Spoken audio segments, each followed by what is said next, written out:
In an industry stuffed with marketing bullshit, empty promises, and shiny-suited liars, one woman's had enough. She knows what it's like to have the wrong clients, no money, and no time for fun. But she also knows how to fix it. And on the Business for Superheroes show, she promises to tell the down and dirty truth about business, sales, and running away with the circus. Here's your host, Vicky Fraser. Right then, welcome to the Business for Superheroes show. I'm Vicky Fraser, and this week I'm not here with Joe, who is my husband, if you have been listening. I am here with Oli Luke, who is a superstar copywriter, and he is going to do an interview with me. So hi, Oli, welcome. Hi, thanks very much for having me. It's a shame Joe's not around. I've been quite enjoying Joe on your podcast. He's funny, isn't he? It's quite entertaining. Yeah, he's got a bit of a hidden talent there. He has. People have told us that we should do a radio show together, so it's kind of what I'd listen. Would you? Excellent, yeah. And that's it. Let's do it. No, we've been really enjoying them. They're really good fun. So, okay, so cool. Introduce yourself, Oli. Tell my listeners all about yourself. Okay, so easiest way of probably putting it is I help businesses put the right marketing strategy in place to move them forward, which sounds really woo-woo. Well, it's the opposite, basically. So basically, we look at business, we put a plan in place with the aim of making the biggest difference to the bottom line in the shortest amount of time. And then we put whatever needs to be done in place to make that happen. That's probably the simplest way of explaining what I do at the moment. Cool. And I discovered Oli, probably a year or so ago now, when I just noticed his copywriting, and you used to do scribble mail, didn't you? Which was a direct mail. Yeah, that's still going. So that's it was the first handwritten mailing house in the UK. There's quite a few now. Yeah, I need to kind of pick my game up in that area. But I think that's how we first. I think that's how we first come across each other. Yeah, I'd wanted somebody to do some direct mail for me for a client, and I thought, handwritten direct mail, that sounds great, because I knew that I'd been looking for that kind of thing because it increases conversion rate, as you know, Oli. But really, there wasn't anything over here. It was all over in the States, and that was just a faff and a hassle. So anyway, all of that aside, I have invited Oli on to talk about how businesses can increase their bottom line, which is really handy because, as he's just told you, that is what he does. So, okay, well, start simple. Oli, what would you say is the easiest way to increase a business's sales? It's that simple. Okay, so I suppose it depends on the business. When I start working with most businesses, we kind of break it down into three sections. So firstly, we look at the inquiry conversion rates, i.e. how many people that inquire then go on to become customers. Yeah. We then look at how they get traffic to the site. And finally, we look at how they're reselling to their current customers. And the easiest way to increase a business's sales often lurks in one of those three categories. Yeah. So, for example, if you're converting inquiries to customers really well and you have plenty of repeat buyers, then the quickest way to increase your sales is to increase the number of people that come to your website. Alternatively, if you have a big pool of customers that very rarely rebuy from you, then running promotions for these people will quickly upsurge your sales. You know, there's different variations. But we found that the biggest area to increase sales for a business is if they have a low inquiry to customer rate, sorry. So if you're getting around 20 to 30% of your inquiries then going on to become customers, then a really quick way to increase your sales is to basically increase that percentage. If you can double that percentage, then it should, in theory, double your front end sales. Cool. That's really cool. We're going to talk a little bit more about that in a moment. And I'm glad that you're talking about that, actually, because one of the things that I find that just really grates my carrot is when you get a potential customer come along as a copywriter and say, oh, we need more leads. And my answer is always, well, do you though? What are you doing? What are you doing in your business at the moment? And how many leads are you getting? And how many of those leads are converting? Because people think it's all bombs through the door, but actually they don't think about the entire marketing funnel. So that's where you come in to sort that strategy out. Yeah, that's exactly it. Most businesses' issues isn't the number of people that are coming through the door at all. It's maximising what they've currently got. And that's much easier to do than driving people through the door as well. So you can put some really simple marketing strategies in place, which literally you can just copy and paste them. They can be just swiped and deployed. But a small email series can make a world of difference rather than having to focus on a big Facebook ad strategy and a funnel and all that jazz. Yeah. The simple marketing strategies often make the bigger difference. Absolutely, because to drag people through the door cold is really hard work. It's really hard work. And, to focus on those people who have already stuck their hands up and said, I am interested, is, God, an order of magnitude easier. Exactly, yeah. The number of businesses that don't work with current customers to resell to them, they're the biggest win, without doubt. They already trust you, they already know who you are. They're really cheap to reach because you've got all the contact details. They're just the easy pool of customers to make easy sales, but most people go to the opposite and start again and drive expensive traffic. And so it's interesting to look into the nooks and crannies of a business and see where the biggest wins are. Yeah, definitely. So what have you done recently with your clients to help someone convert more inquiries into sales? So we've got one client in particular. It's a client down in London who I work quite hands-on with. So I won't give you too much detail, but they operate in quite a cluttered market, which is highly price sensitive. They were getting around 30 inquiries a week, and between 6 to about 9 of them were becoming customers. So about 20 to 30% of them were becoming customers. And like most businesses, they have no follow-up in place whatsoever. So as soon as they'd give that quote out, that was it. There was nothing happening, and which kind of explained the low conversion rate. So what we did, we quite simply just put a follow-up email series in place that kicks in as soon as somebody inquires, which looks as personal as possible. And then obviously as soon as someone becomes a customer, it then cuts off.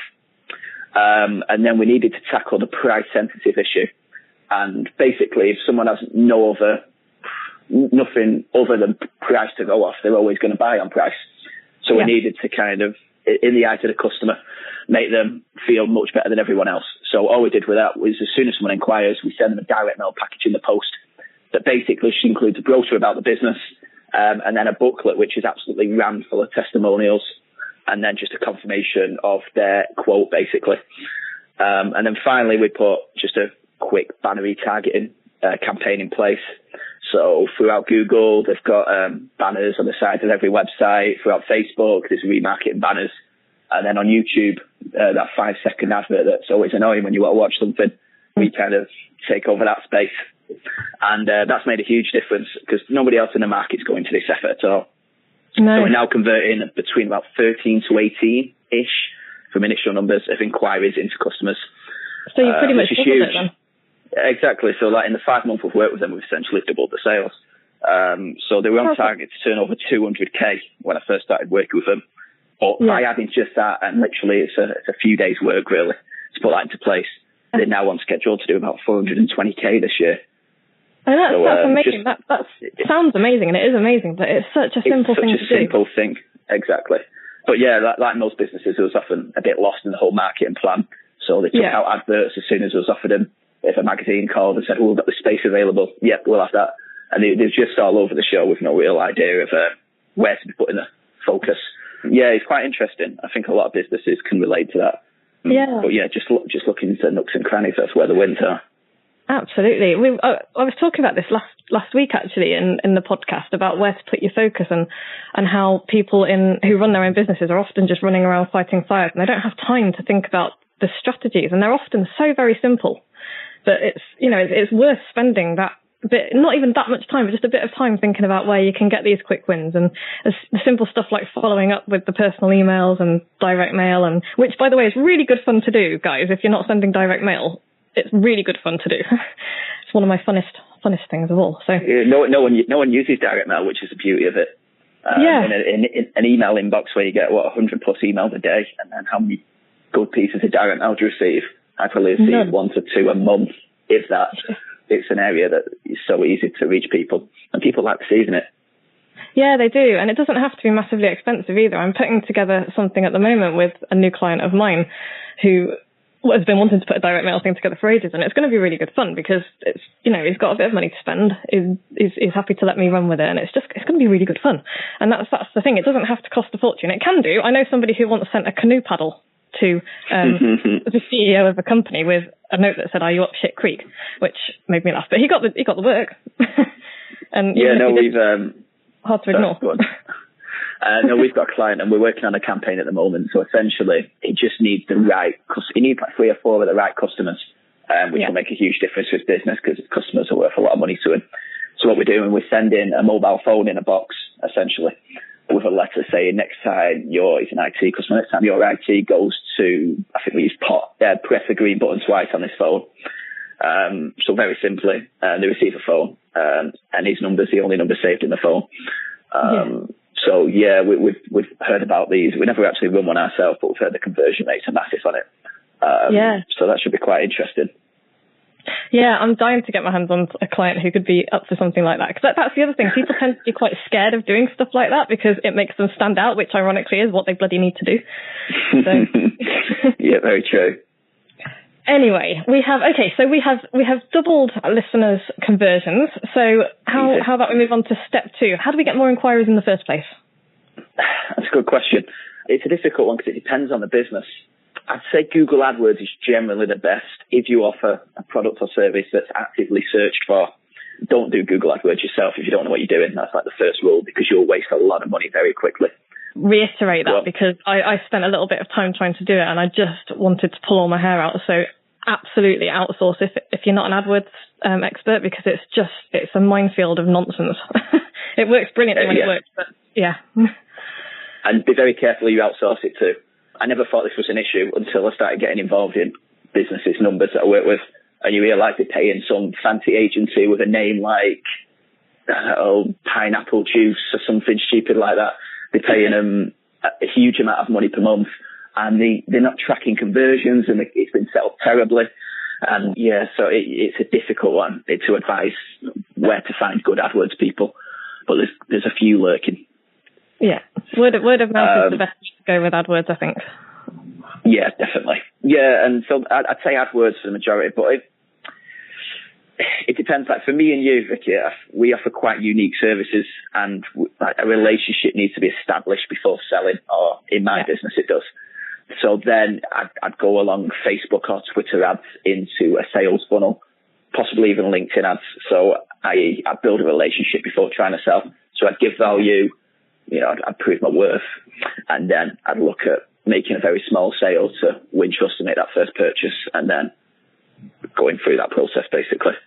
Yeah, I've found LinkedIn ads to be better, actually, than Facebook ads for me. I mean, like you said, Oli, it very much depends on what business you're in. And just as a quick aside, be really wary of anybody who ever says that this is the answer, because in marketing there is no right answer often. There's really crap ways to do things, but the point is you need to test and try stuff. And I've tried Facebook ads, and I've had some success, and they've been okay. They've built my list, but I've found that by far my best conversions have come from LinkedIn, because they are more highly qualified and they are more likely to stick with my relationship building and then buy something from me, basically. So it costs more to buy a customer from LinkedIn, but it's worth it. The ROI on it is better. I haven't got enough metrics from AdWords yet, because I've only just started messing around with that again. But Facebook, I've got a lot of leads, but they've not been as high quality. But for somebody else, that might be entirely the other way around. So yeah, it is. Yeah, there's no right answer for every business, sadly. When it comes to driving traffic, you're playing a bit of a risky game. You just got to try and start small. Don't spend a lot of money and see what works, and then scale from there. Yeah, definitely. Yeah, as soon as your advertising starts making you a bit of money, then that's when you start ramping it up a bit. Just whatever you do, don't throw 10 grand at advertising and then think, oh, that was a quick way to set fire to money, because it basically is a quick way to set fire to money. So. Exactly, yeah, and do what you can to liquidate the ad spend, i.e. if you can spend £10 in Facebook ads and then someone can buy an upsell from you for £12 within the first few days, it basically means you're not spending a load of cash and going cash flow negative, which might have got a bit complicated there, yeah. Well, to simplify, this is what I do with my book. So I'm changing my entire funnel at the moment. I'm creating a mega funnel, and you can't see me, but I'm doing a Dr. Evil stare. But what I've been doing with my book is offering a free chapter, and then the upsell is obviously to buy the book. And for everybody that buys my book, that offsets 20 quid worth of my marketing spend. So that in very simple terms is how you would make your marketing wash its face, I guess. Which is always a delightful position to be in. If you can make it break even at least, or make a little bit of money, then that's like nirvana. Oh yeah, then you can spend if you can spend thousands of pounds a day on Facebook ads really, and try thousands of leads, and if you're breaking even straight away within the same day. That's kind of the holy grail of marketing. If you can get to that, you're in a good place. Yeah, I'm still testing and tweaking and waiting to reach Nirvana, but I know people who are doing that, and you know they are spending thousands of pounds on Facebook ads and Google ads every day, and they must be making their money back, because otherwise they're going to run out of money at some point. So yeah, exactly. No, I've been there a few times, but it's just not consistent, so I'm still playing around. We'll get there. We will. Cool. Okay, so we've sorted out how to convert more people, and we've sorted out how to bring more people in. So what's the quickest and easiest way to make sales, would you say, Oli? So it's quite simple, actually. So we do this with our current clients. So when we first start working with them, we put a 90-day plan in place for like the long term, the bigger strategy. And then we focus on a quick short-term kind of cash flow boosting plan or a campaign to put in place. So this is basically what we advise. Very simple. So all you do is create a time-limited promotion and email it to your list. Ex-customers, current prospects, and people that know and trust you, like we covered before. Basically, they're the easiest people to sell to. Put something in place that will be attractive to them and sell it to them. It is quite simple to, generate quick cash. A sales page, a sales letter, direct mail. It is just basically giving people who already know and trust you something to buy. Yeah, following up basically. The money is in your list. It's in your current customers, and the money is in the follow up. It's relationship building, essentially, I think. So I was going to ask a question. I picked up on your 90-day promotion. Any reason why it's 90 days specifically? I found that 90 days is enough time to get a lot done without losing momentum. Cool. If it's a year plan, it drags out and it gets a bit, you lose that excitement for it. But 90 days is short, snappy, and it's enough time to get quite a lot done. And that's pretty much simply it, really, the 90-day thing. Yeah, that ties in very well. With my inner circle, I get everybody to do what's called the 12-week year, and if you've read the book, then you'll know what I'm on about. But it's essentially kind of condensing a year into 3 months, because you can get a shitload done, and it's quite telling how much more you can get done in 90 days than some people can get done in a year, just because you've set yourself. Because a year is a really long way. It's a really, like you said, it's too long to kind of think of stuff and remember stuff, and by the time you get to the end of it, you're kind of like, oh, I've forgotten where I started. But 90 days is quite a nice short period of time, and I think you're right, it's enough time to build a bit of a relationship as well. Yeah, I think I can't remember where I've read this, but like Google, Intel, Amazon, all their kind of campaigns and everything, all their results are put on 90-day kind of chunks, if that makes sense. I can't remember where I've read that. I might have dreamt that. That seems to make sense. So. It does make sense. If you didn't dream it, and you can find out where it is, I'd link to that, because that sounds about right. I'll have a look. I'm sure it's a book called The Magic Number. That might be a children's book. This might be a crazy dream that's got out of hand. Yeah, something like that. Cool. Okay, so guys, if you go search for The Magic Number, let us know what you find. Good luck. Cool. So where can my podcast listeners go to find out more about you, Oli, and what will they get when they get there? So the best place is probably just my website, which is simply oliluke.com, OLILUKE. So there'll be a report that you can download there, which basically covers the 3 steps that we've discussed on this in a bit more detail, with templates of campaigns that you can put into place.